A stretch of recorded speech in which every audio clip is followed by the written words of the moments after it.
You are awesome, fabulous. So we are recording. Right. Let's crack on and go for it. I can get rid of my little note now that says press record because I've done that.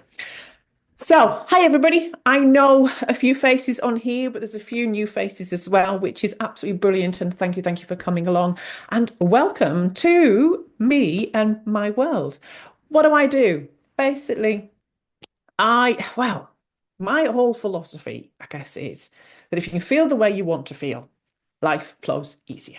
Doesn't matter what's happening, doesn't matter what's going on in your world, but if you're feeling comfortable or calm or energetic or over the moon, I don't know, whatever it kind of might be, then life will flow much more easy for you. So even if stresses and strains come along, if you're feeling more comfortable within yourself, then you can access the part of your brain that is needed for you to be able to deal with whatever scenario, whatever situation that might be. So that's kind of what I do. And I'll be talking a bit about what I do, and I'll be inviting you to come and join my sprint, my resilience reset sprint, which will begin next week as we go through this. So again, I'm honest, I'm upfront.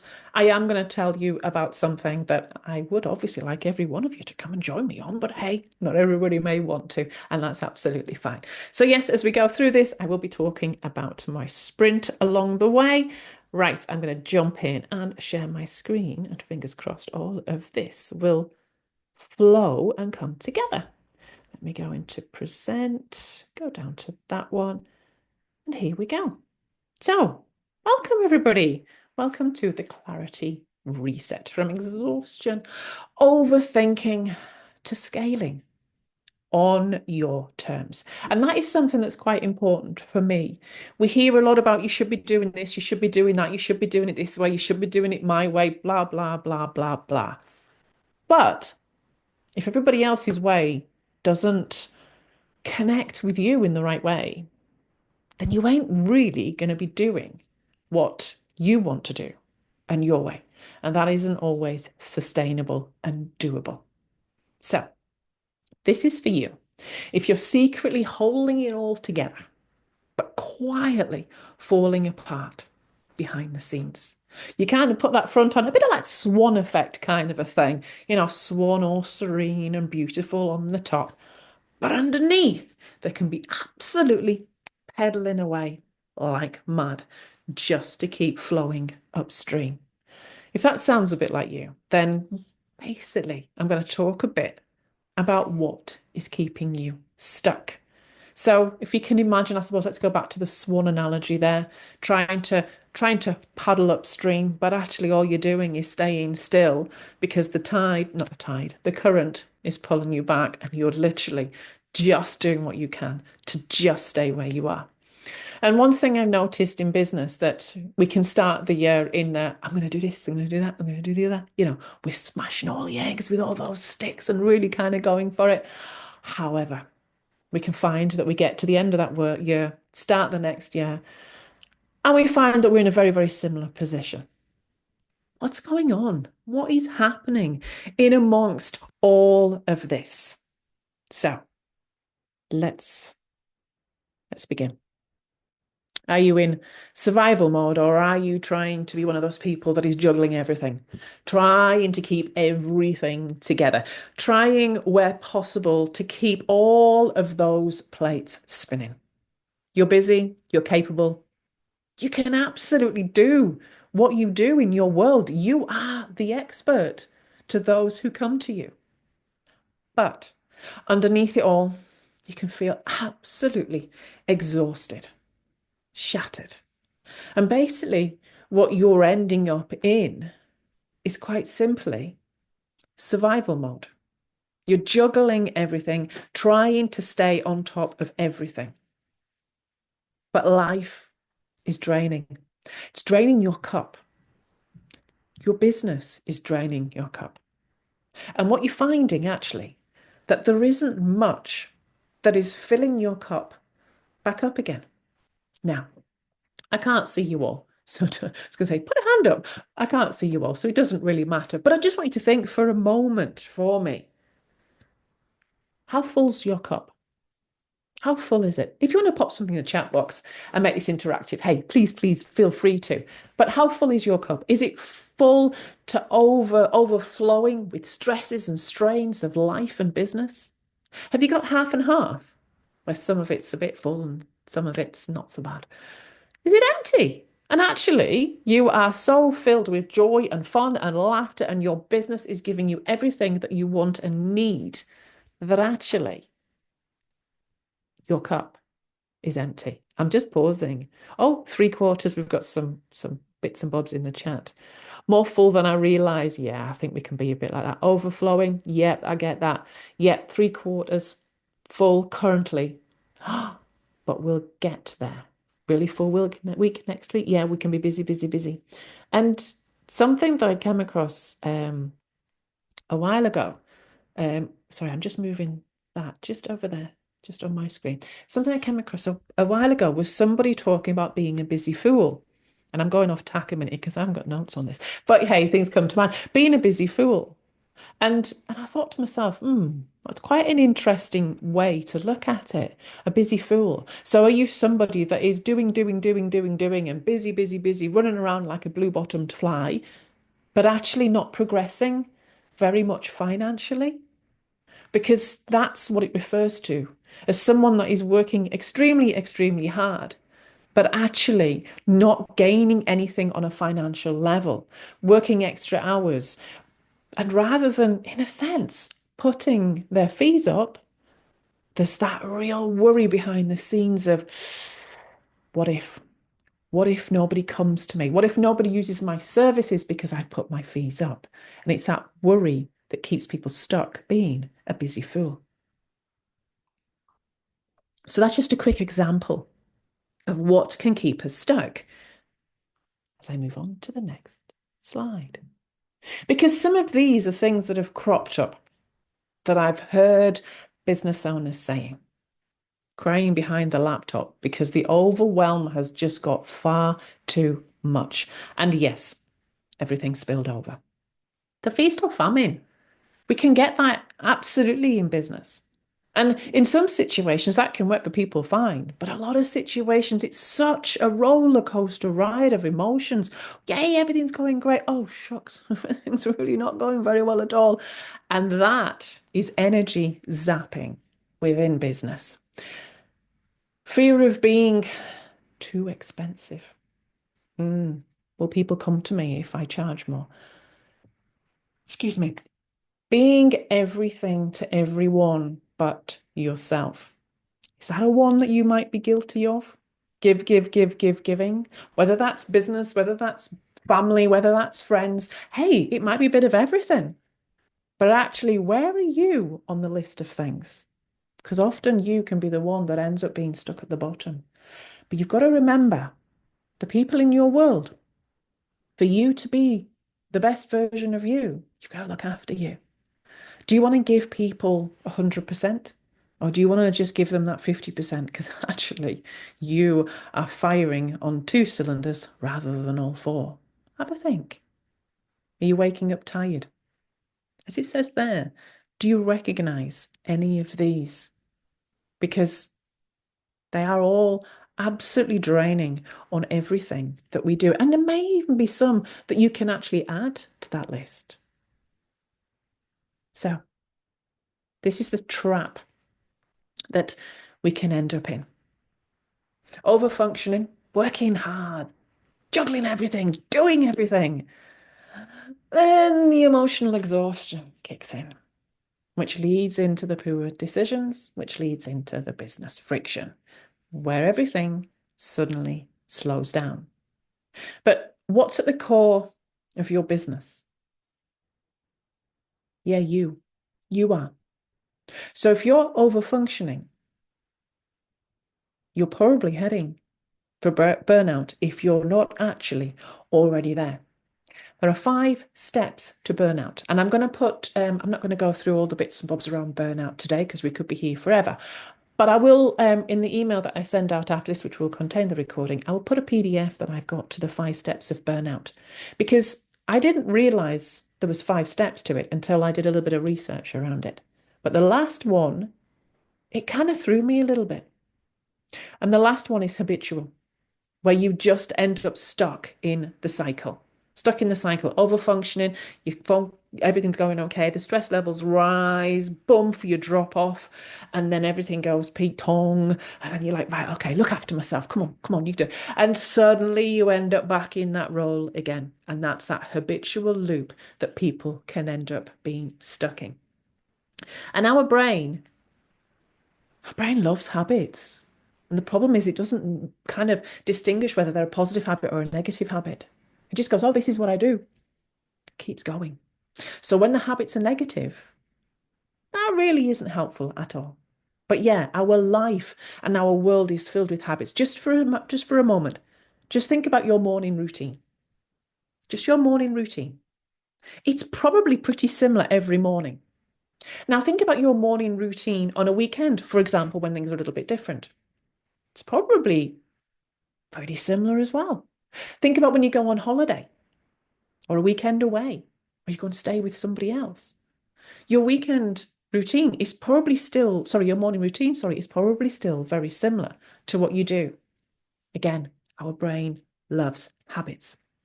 But when we're stuck in overfunctioning mode, you're not giving everything. But that's often the time when we're stuck in that survival mode of trying to do everything and be everything to everyone. It's the time when we're often doing those £10 tasks when actually we should be doing the £100 and the £1,000 ones. Because sometimes it's that, oh, I just need to get something ticked off my list. So it gives you that little bit of a buzz around things. But is it really moving you forward?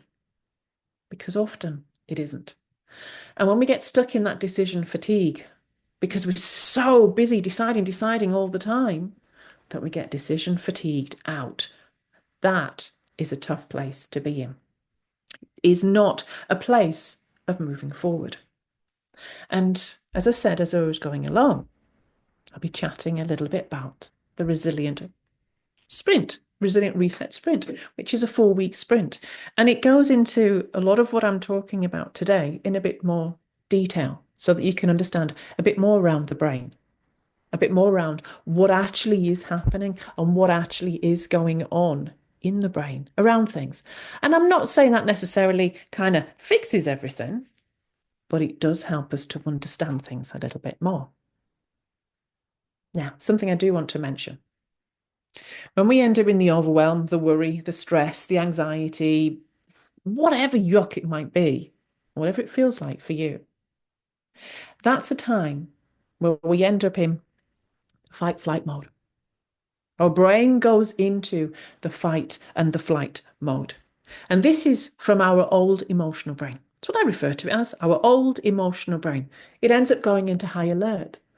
And when it goes into high alert, it's actually not very helpful because what it's responding and reacting to, or the way it's responding and reacting, as if there's an actual threat.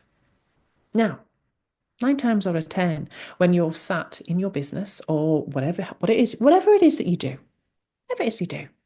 and you're doing your business, you're not actually in a threatening situation. But if stress is taking over, then that's what the brain is keeping you in. What it perceives to be a threat, which is very, very unhelpful when it comes to moving forward. What your brain needs is to feel safe, is to feel calm, is to feel content, to feel comfortable. And when you are feeling that way,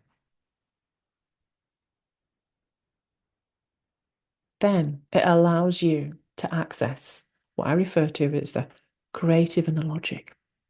So this is the burnout. This is the stress. This is the worry. This is where you don't want to be in business. This is when you can't think. This is when, well, you don't get any ideas.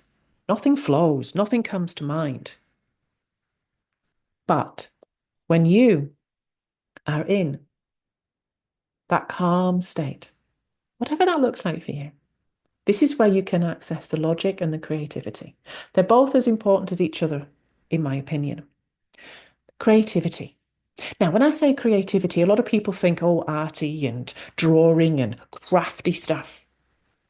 But we need creativity in business because that's when the ideas come. Just take a moment and pause for me. And if you're willing to, I'd love you to share this in the chat. Where were you when you had your last big idea for business? Where were you? What were you doing? Now, it doesn't matter whether it was a good idea or not a good idea. But where were you? What were you doing? Yeah, Gillian, walking the dog, brilliant one. Out in nature, doing that. Showers, yes. Oh, yeah, gym. Yeah, out walking, going from office to gym. Brilliant one, Louise. Yeah, absolutely. Or driving, yes. Yeah, Louise wasn't in my office. No, no, no, no. Because the big ideas very, very rarely will come when you're in the office. They will come when you're enjoying the downtime, whether that's a walk out, whether that's a shower, or whether that's doing some mundane task. I used to 2 a.m. Yeah, Gail, that can absolutely happen as well. And those are the ones that you need the notepad next to the bed to make a note of it. When I wake up, I'll go to bed. Yeah, chill times, calm times. Donna, yeah, when you're at the end of the day or the beginning of the day, when things haven't quite kicked off yet, playing with my stickers and journals. Oh, absolutely, Nikki. Yes, very creative. And that is when you get into that mode and the brain just suddenly starts to pop bits and bobs your way. And suddenly the ideas are there. Again, there might not always be great ideas, but that's when they come, is when we're enjoying the downtime. As I was saying, sometimes it can be those mundane tasks. I've been known to get random ideas when I've been hoovering. Those really boring kind of random bits and bobs. Absolutely. So, yes, we need the creativity. Oh, and the logic as well. So, if you think about the creativity, you've got amazing ideas come. You need the logic to work out A, whether or not it's a good idea to actually explore in the first place, and B, how to put that in place. So if you're too busy, stressed, overwhelmed, anxious, again, whatever the yuck is, you can't think. You can't think. The thinking brain gets kicked out the window, as I often say to people, and you can't access it. So you need to be able to enjoy the calm. Now, don't stress, don't worry, because our brain is plastic. Now, I don't mean like the plastic bottles. I mean its plasticity, which basically means it can change. You can rewire your brain. I don't know if can I get that to play again without, oh, yes, I can. You can rewire your brain. These are neural pathways, all lighting, or representing, I should say, neural pathways in your brain that are lighting up all the time. And they can absolutely be rewired. Of course they can. They used to once upon a time think that once the brain had learned something that was kind of concrete and that was kind of it. But it's not true. You absolutely can rewire your brain.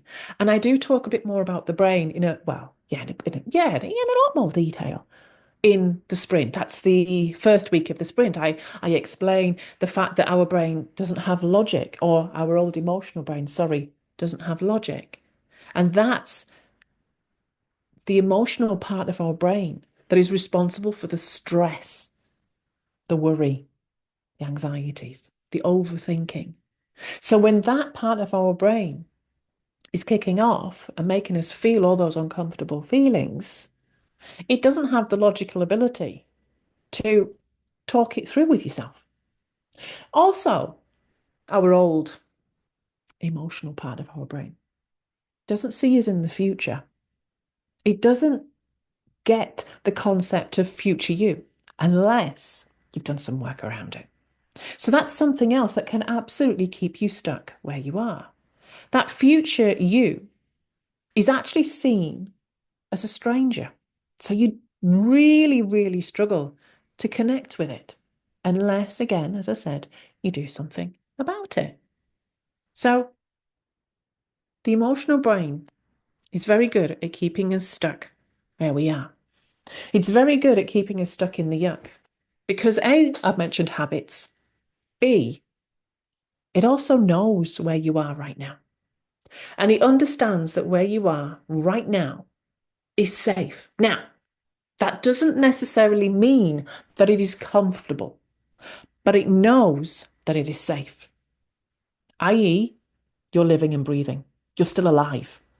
It might feel like you're on high alert because you've got stuck in this mode of being oversensitive to what's happening, what's going on around you, and your brain is just going down that stress loop and that stress habit.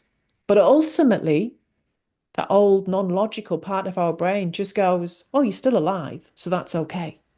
But it isn't okay. It's not okay. It is great that you're alive. Hey, please don't get me wrong with that. That is, it's really helpful, living, breathing, all that sort of a thing. However, if it's not a comfortable place where you are right now, then that's not fair. That's not a life to be enjoyed. That really isn't fun at all. And again, this is, oh, hang on a second. I'm sure there should be an image there. There should be an image there. It's a little box there, but the image hasn't come up. Oh, well, never mind. Hey, the joys of these things. But that's part of the resilient sprint. It's creating calm. It's creating safety so that your brain feels the way that you want to feel. And as I said before, let me move on to the next one. As I said before, it is simply getting you feeling the way that you want to feel, rewiring your brain so you respond and react to stress, to emotional yuck in the way that you want to.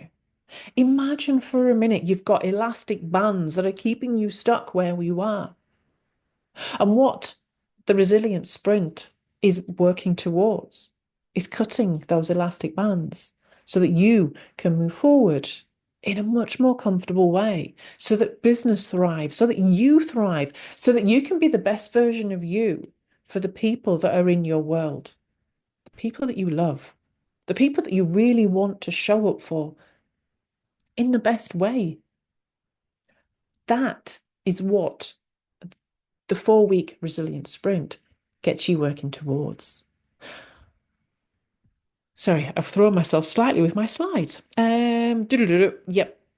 Okay, so your first step was coming along to this webinar today and learning a wee bit more about what is keeping you stuck. As I've said, your brain. That emotional brain of yours keeps you stuck because it sees where you are. Well, you're alive. And again, habits. They're brilliant at keeping us stuck. So as it says there, your second step is, if you wish to, is to join the Resilience Reset Sprint, which, as I said, will get you moving forward. So let's talk about a little bit more about it. Now, I'm really excited about this. I don't know if everybody else, might be a bit like, oh, about this. But anyways, I'm really excited about this because in week 2, you get to meet the AI version of me. Now, some of you might say that sounds a bit scary and want to run for the hills already, but that AI version of me, it's basically an interactive journal. It is an AI agent that is intelligent. And you may have come across Wendy Kia. She is the brilliant brain around these wonderful agents that she is creating. And the people that have used or explored AI Helen a bit have found it absolutely fascinating. And yeah, some of the things she comes up with, it's awesome and amazing. But hey, she's based on me, so why wouldn't she? Anyway, what I'm saying is you get access to her. So the sprint itself is 4 weeks in total, but you get access to AI Helen in week 2, and you will get 4 weeks as access to her. So you get an extra week of playing around with AI Helen. So yes, you get access to her for 4 weeks to have an explore and see what your thoughts and your feelings are around her. But I'm so excited around that. So after the sprint, by the end of it, you'll be able to say things like, I can breathe again. I've got space. My mind is so much calmer.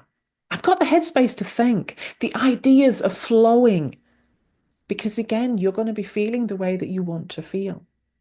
If there's things like rising prices is something that you go, ooh, about, No longer. Because you'll be able to chat with AI version of Helen around it. You'll be able to journal it all out.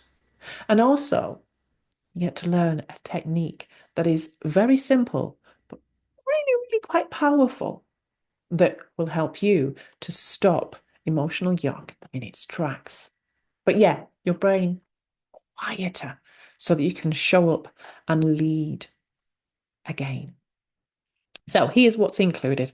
Oh gosh, sorry, I've jumped ahead too quickly. Let's go back. Here's what's included in the 4 week sprint. 4 live sessions with myself on a Tuesday morning at 8:30. It begins next week. As I've said, full access to Helen. I was talking about Helen just a moment ago. She's the AI version of me, and she is absolutely fantastic. But she's also 24/7. You get the link and you can access her as much or as little as you want, and you can chat with her as much or as little as you want.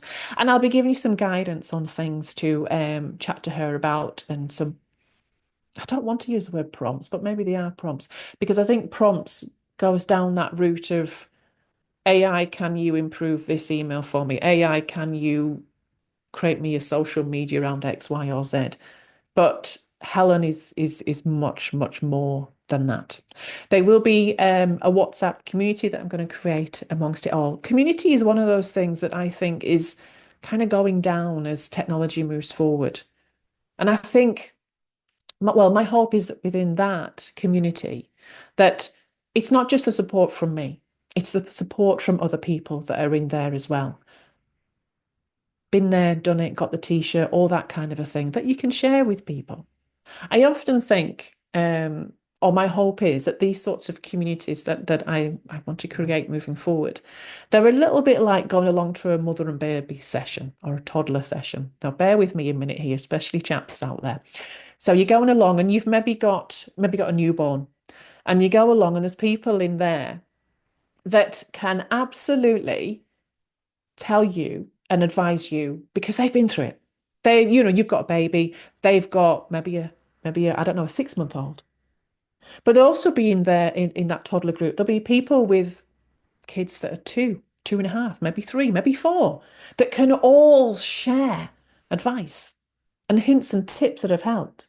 You don't have to use them all, but you can listen and take away from it what would help, what would be helpful for you.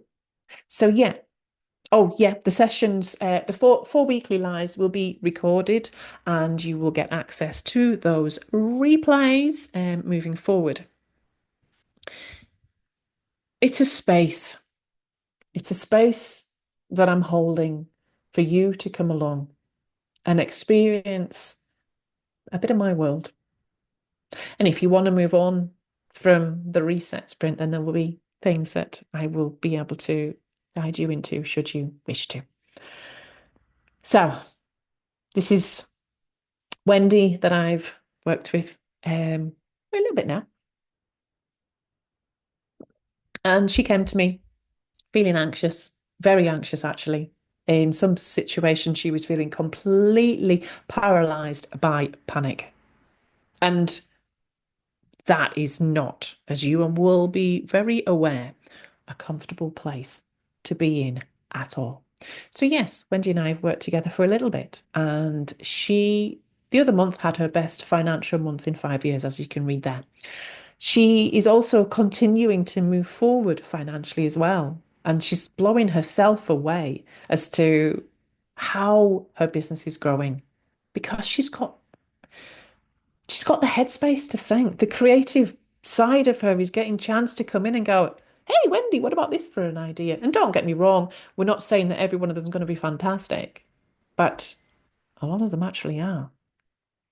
And then Gail, I worked with as well, and she went from, yeah, stuck in the yuck to ready to really have a brilliant year.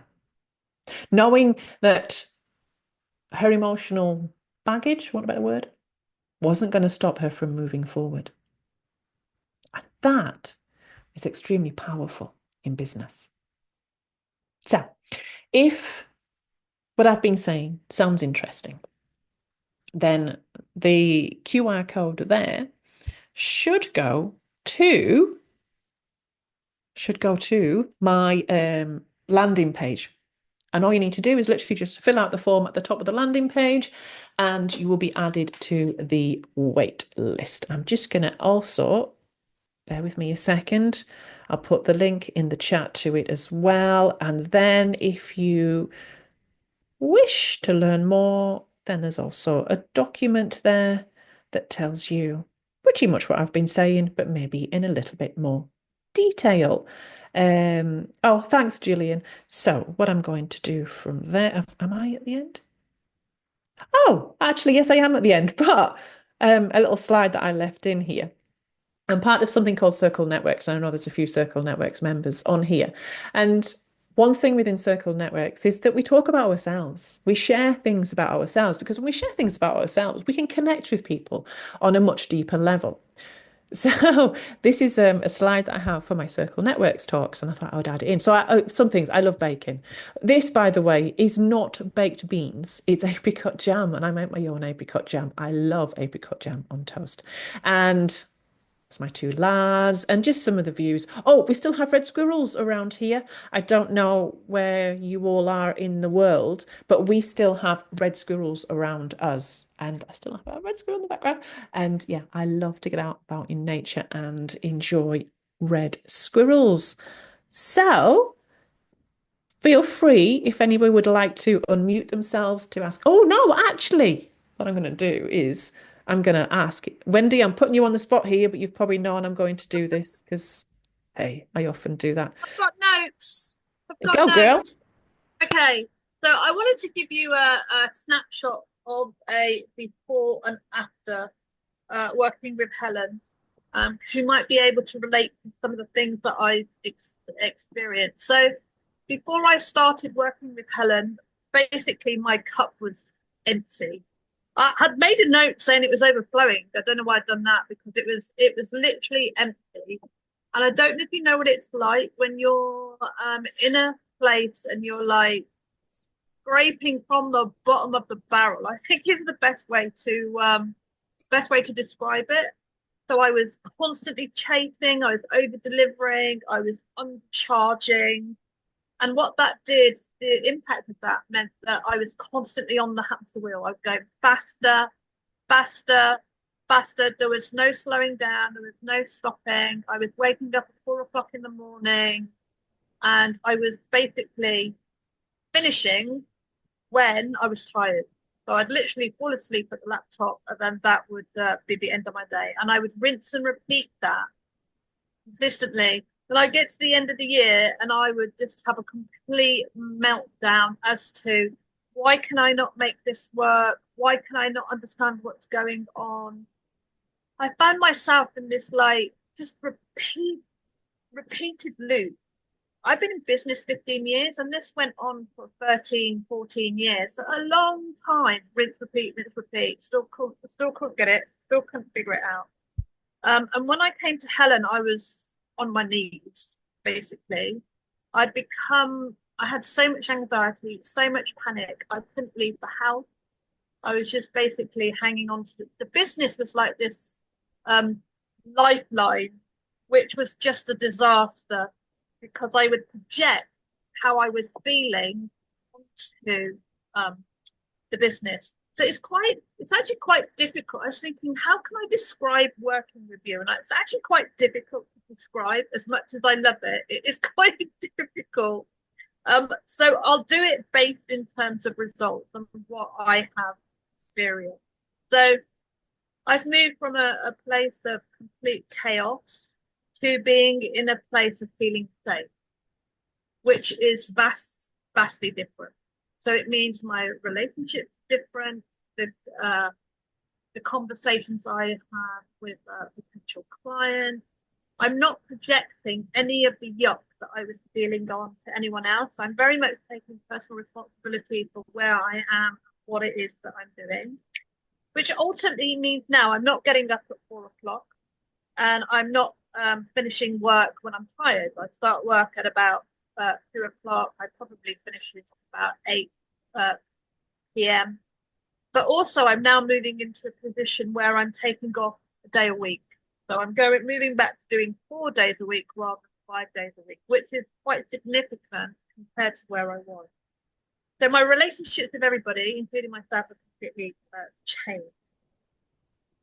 So it's funny, you were just saying, Helen, about, I had my best financial month. Last month, we can top it now. Last month, I hit my financial goals for the 3 months in 1 month, which is insane. I still can't actually get my head around it. I think I'm in a bit of shock. So by clearing the headspace, calming down, getting rid of the fear, not being stuck on that bloody hamster wheel, going faster and faster and faster, nothing not working, to moving into a position now whereby, I can take time off, things are flowing, my health's better, everything's just better.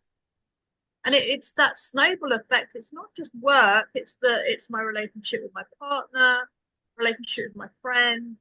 Work is just one part of it. So I can only talk about it in terms of benefits. The actual process I can't talk about because I can't even, it's all a bit of a blur. It's all a bit of a blur, but highly recommended blur.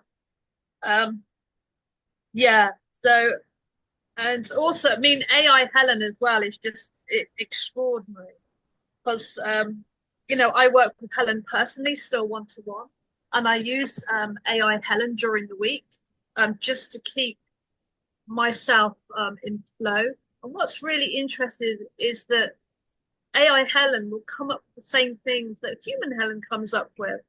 So there's a real synergy between the two, and I like that because it means that I don't have to wait a week for Helen. I still have that interaction, and I still feel close to her. So I'm ready for the session when I turn up, rather than you have a week apart from someone, and you're a bit like, oh, what's this session going to be like? And I think things can fall down a bit during that space. I don't know, just of course I'm going to blame me. I'm trumpet because I created her, but no, she's very good. She's awesome. She She's really is. awesome, and other people love her as well. So Thank you, Wendy. it's an AI. Sorry. This is the whole point, though, isn't it, with these AI agents that you create, that they do tend to feel like a person. And I know a lot of people don't like that, but I think that's naturally our way of referring to things kind of as a he or a she sort of a thing. But yeah, thanks, Wendy. That was really kind of you to say all those wonderful, wonderful words. All true. All true. So I will be sending email out as soon as I've got this recording sorted so that everybody can have the record to go back to if they wish to. I will send all the information. If you do have any interest in signing up for the Resilient Sprint, let me know and we can work out moving forward. Does anybody have any questions or anything they want to add or ask? I would like to just say that sorry, Maxie, shut it. Sorry. I used AI Helen last week, and yeah, it's like when you call Stevie the TV, TV the Stevie. So she's a she. Yeah, she's a she. And it was fabulous because yeah, it was brilliant. Perfect. Drill. Thank you. Right, I am going to stop recording. Oh no,